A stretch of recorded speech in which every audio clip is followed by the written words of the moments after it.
আসসালামু আলাইকুম। Learning hero video YouTube চ্যানেলের পক্ষ থেকে আমি সাথে আছি আমিরুল। আজকে আমি আপনাদেরকে দেখাবো কিভাবে খুব ইজি উপায়ে professional eye catching gig image তৈরি করতে পারবেন আপনাদের গিগের জন্য। তো ভিউয়ার্স, এই ভিডিওটি যদি আপনাদের ভালো লাগে তাহলে অবশ্যই লাইক, কমেন্ট, শেয়ার এবং সাবস্ক্রাইব বাটনে ক্লিক করে বেল বাটনটি বাজিয়ে রাখবেন পরবর্তী ভিডিও নোটিফিকেশন পাওয়ার জন্য। চলুন এখন আমি সরাসরি আপনাদেরকে কম্পিউটার স্ক্রিনে নিয়ে যাই এবং দেখাই কিভাবে আপনি খুব ইজি উপায়ে আপনার ফাইবার গিগের জন্য প্রফেশনাল গিগ ইমেজ তৈরি করতে পারেন।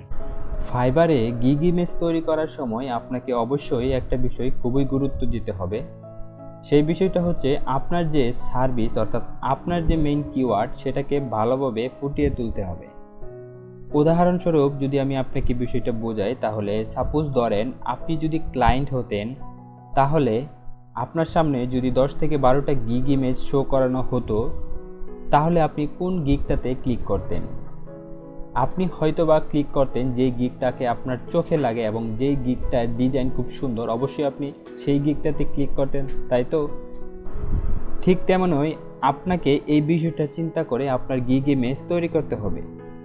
তো ভিউয়ার্স, আজকে আমি আপনাদেরকে দেখাবো যে প্রফেশনালি কিভাবে অ্যাডোবি ইলাস্ট্রেটর দিয়ে হাই কোয়ালিটি একটি গিগ ইমেজ আপনি তৈরি করতে পারবেন আপনার ফাইবারের জন্য।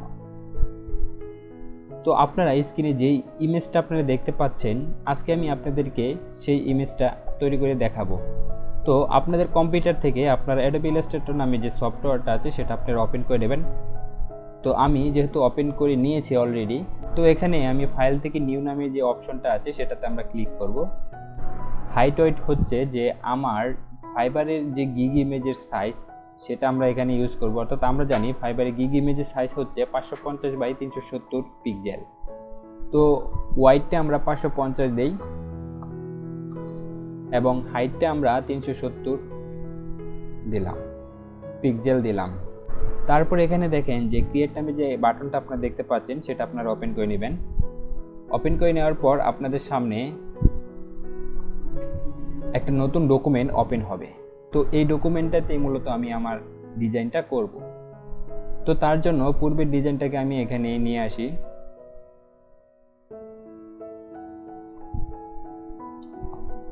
কারণ এই ডিজাইনটা দেখে দেখে আমি আজকে আপনাদেরকে গিগ ইমেজ কীভাবে প্রফেশনালি ইমেজ তৈরি করবেন সেই প্রসেসটা আমি আজকে আপনাদেরকে অ্যাডোবি ইলাস্ট্রেটর দিয়েই দেখাবো।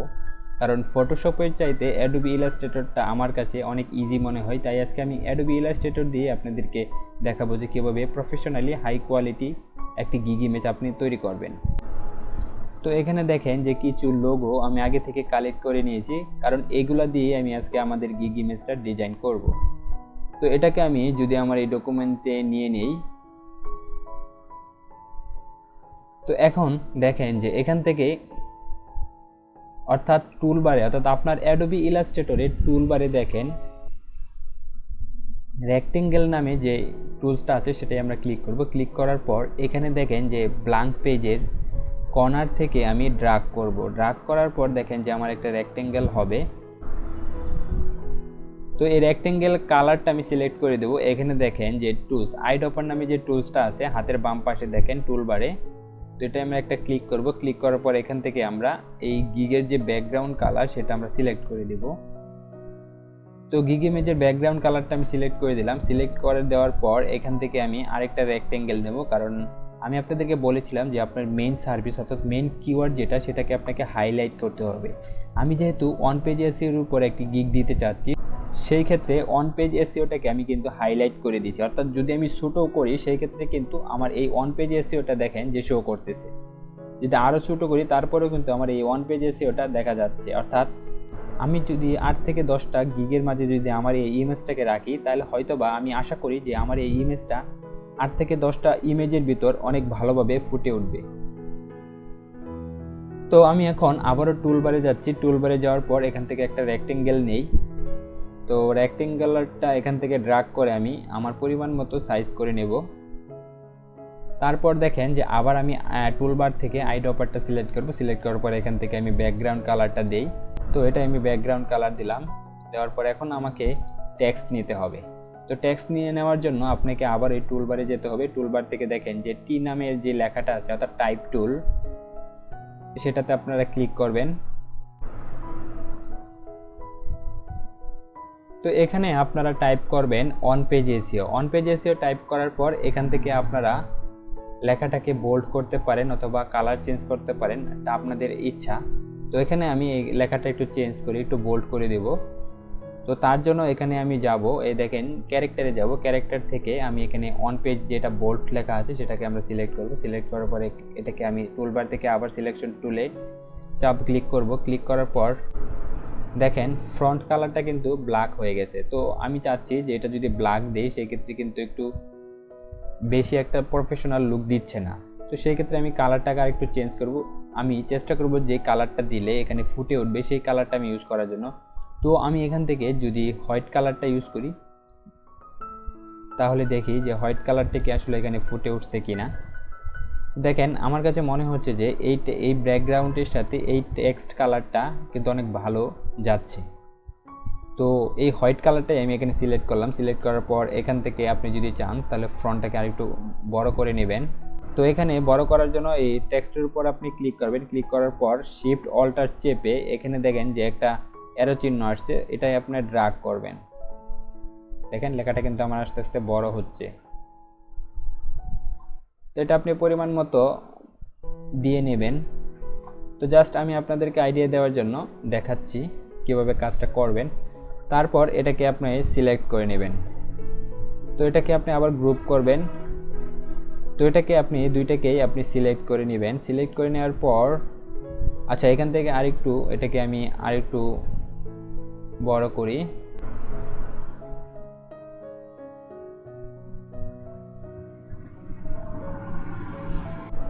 তো এখান থেকে আমি রেক্টেঙ্গেল এবং টেক্সটটাকে সিলেক্ট করব। সিলেক্ট করার পর মাউসের রাইট বাটনে ক্লিক করে এখান থেকে আমি গ্রুপ করে নেব। গ্রুপ করে নেওয়ার পর এটাকে আমি আমার ইচ্ছামতো জায়গায় অর্থাৎ যে জায়গায় বসালে খুব সুন্দর লাগবে সেখানে আমি বসিয়ে দেব।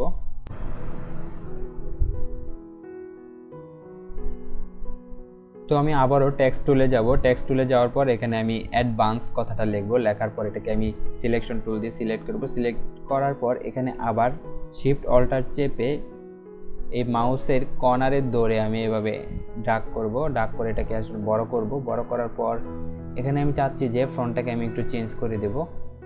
দেখি কোন ফ্রন্টটাকে আসলে ভালো যাচ্ছে সেই ফ্রন্টে আমি এখানে ইউজ করব। সাপোজ ধরেন আমার এই ফ্রন্টটাকে আমি দিতে চাচ্ছি, রোবোটো নামে যে ফ্রন্টটা সেটাকে আমি ইউজ করতে চাচ্ছি। তো এটাকে আমি সিলেক্ট করলাম। সিলেক্ট করার পর এখানে আবার সিলেকশনে আনবো। এখন যদি এখানে আমি এই ফ্রন্টটাকে ইউজ করি তাহলে দেখি কেমন যাচ্ছে। তো এটাকে আমি বোল্ড না করে সেমি বোল্ড করে দেই।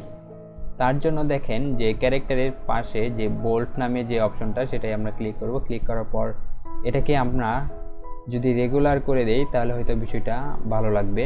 তো এখান থেকে আমি এটাকে রেগুলার করে দিলাম। রেগুলার করে দেওয়ার পর এখন আমরা যেই লোগোগুলো আমরা ডাউনলোড করে নিয়েছিলাম সেইগুলো আমরা এখানে সঠিকভাবে বসাই। তো যেই জায়গাতে বসালে আপনার ইমেজটাকে সুন্দর লাগে আপনি সেই ঠিক সেম জায়গায় আপনি এটাকে ডিজাইন করবেন। তো এটা সম্পূর্ণ নির্ভর করে আপনার উপর। তো আমি দেখি এখানে বসে আসলে ডিজাইনটা কেমন লাগে।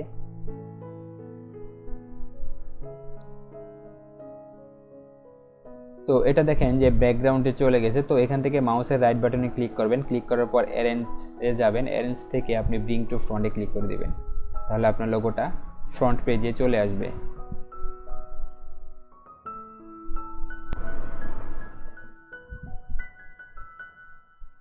তো এখন আমি আবারও টেক্সটে যাই। টেক্সটে যাওয়ার পর এখান থেকে আমি ওয়ার্ডপ্রেস এসইও লিখি।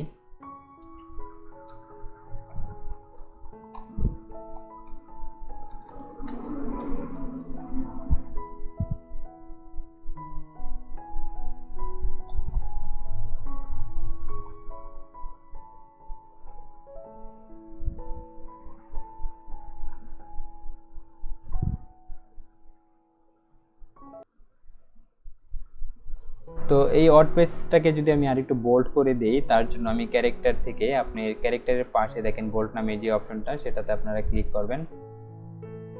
আমি ক্লিক করলাম। ক্লিক করার পর এটাকে আমি আরেকটা কপি করি। তো যদি এটাকে আমি অল্টার কি ধরে আরেকটা কপি করি তো এখানে আমি যদি লিখি যে টেকনিক্যাল এসইও,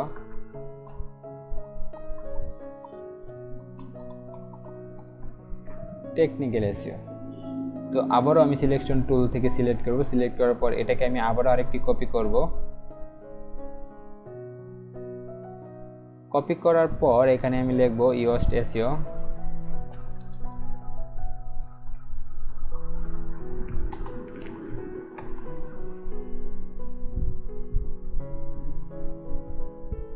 এখান থেকে আপনারা চাইলে ফ্রন্টটাকে আপনারা চেঞ্জ করে নিতে পারেন। তো আমি ফ্রন্টটাকে চেঞ্জ করা একবার দেখাইছি, তো আমি আর দেখাতে চাচ্ছি না। আশা করি যে আপনারা বিষয়টা পারবেন।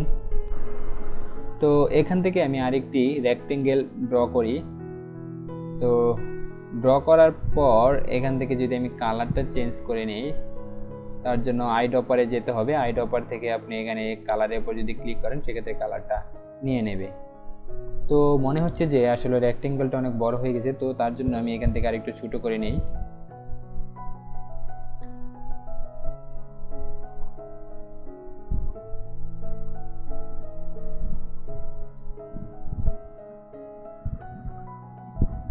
এই রেক্টেঙ্গেলের উপরে যদি ইউএসট এসইওটা আমি এনে বসাই, তারপরে দেখেন যে এটা কিন্তু হাইড হয়ে গেছে। তো এটাকে শো করার জন্য আপনাকে মাউসের রাইট বাটনে ক্লিক করতে হবে। ক্লিক করার পর অ্যারেঞ্জ থেকে ব্রিং টু ফ্রন্ট। তারপর আপনি যদি কালারটা একটু চেঞ্জ করে দেন, সাদা কালার দিয়ে দিই আমি। তো সাদা দেওয়ার পর দেখি যে বিষয়টা কেমন দেখা যায়। তো আমার কাছে এই ব্যাকগ্রাউন্ডের উপর এই ফ্রন্টটাই অনেক ভালো লাগে, তো সেই জন্য আমি এটা ইউজ করলাম। তো তারপর আপনি আবার যাবেন রেক্টেঙ্গেল টুলস থেকে আপনি এখানে আবার আরেকটা রেক্টেঙ্গল ভার্টিক্যাল আকারে রেক্টেঙ্গল নেবেন। তো নেওয়ার পর এখান থেকে আপনি আবার আইড্রপারে যাবেন। আইড্রপার যাওয়ার পর এখান থেকে আপনি কালারটা সিলেক্ট করে দিবেন, অর্থাৎ যে কালারের উপর আপনি ক্লিক করবেন সেই কালারটা আপনাকে অটোমেটিক তারা নিয়ে নেবে। তো আমি এই কালারটা যেহেতু ইউজ করতে চাচ্ছি, এই কালারের উপরে ক্লিক করলাম। তারপর এই ভার্টিক্যাল রেক্টেঙ্গেলটাকে আমি এখানে এনে বসাবো। বসানোর পর এখানে যে এলিমেন্টসগুলো অর্থাৎ যে লোগোগুলো আমি ডাউনলোড করেছিলাম সেই লোগোগুলো আমার ইচ্ছা মতো অর্থাৎ যেখানে বসালে বিষয়টা সুন্দর লাগে সেখানে আমরা বসাবো। দেখেন এটা হাইড হয়ে গেছে, ব্যাকগ্রাউন্ডের পিছনে চলে গেছে। তো তার জন্য এটা সিলেক্ট অবস্থায়, লোগোটা সিলেক্ট অবস্থায় আপনার মাউসের রাইট বাটনে ক্লিক করার পর দেখেন অ্যারেঞ্জ থেকে ব্রিং টু ফ্রন্ট। এই প্রবলেমটা আপনারা যখন অ্যাডোবি ইলাস্ট্রেটর দিয়ে করবেন সেক্ষেত্রে এই প্রবলেমটা ফেস করতে পারেন। তার জন্য এই প্রবলেমটা কীভাবে সলভ করেন সেই বিষয়টা আমি আপনাদেরকে দেখিয়ে দিলাম।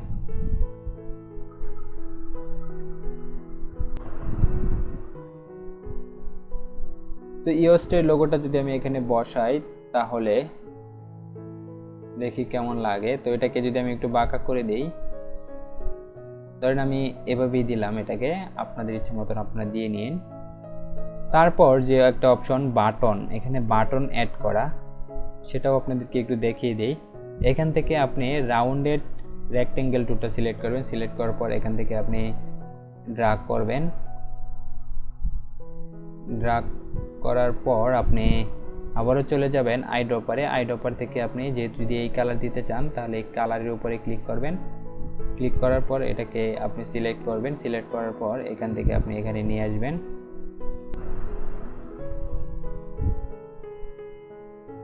তো এখান থেকে আপনি অর্ডার নাও যে বাটনটা সেটা আপনি অ্যাড করে দিতে পারেন, অথবা অর্ডার নাও লিখে অ্যাড করতে পারেন। তো এখানে আমি আবার অর্ডার নাও লিখি।